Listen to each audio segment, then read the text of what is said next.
বুয়েটের বস্তু ও ধাতব কৌশল বিভাগের প্রধান ডক্টর আহমেদ শরীফের কাছ থেকে একটি চিঠি পেল ঢাকা ওয়াসা। 2 পৃষ্ঠার এই চিঠিতে মোটা অক্ষরে লেখা হয়েছে, যদিও K9 ক্লাস 5 দ্বারা ট্রান্সমিশনের কাজ চলবে, তবে এ ধরনের প্রকল্পের জন্য K10 ক্লাস 5 অধিক উপযোগী। মন্তব্যটি সরকারের বিভিন্ন দপ্তর ও বিভাগের মধ্যে ভুল বোঝাবুঝির উদ্রেক করেছে, সেহেতু উক্ত মন্তব্যটি প্রত্যাহার করা হলো।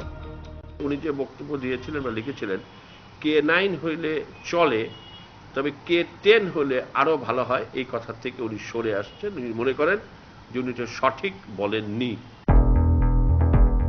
এরপর এমন একটি প্রতিবেদনের কারণে একটা বড় সরকারি প্রকল্পে এতটা জট তৈরি হলো, সে ব্যাপারে তদন্ত করতে গিয়ে বুয়েট কি পেল, এমন প্রশ্নেরও আনুষ্ঠানিক উত্তর দিলেন না বুয়েটের উপাচার্য। এটা আপনারা আইলেন না, ঝামেলা বাড়ান না ভাইয়া, কেন মারা পড়ে যাবো আমরা, বাদ দেন এটা এই ইস্যু সলভড।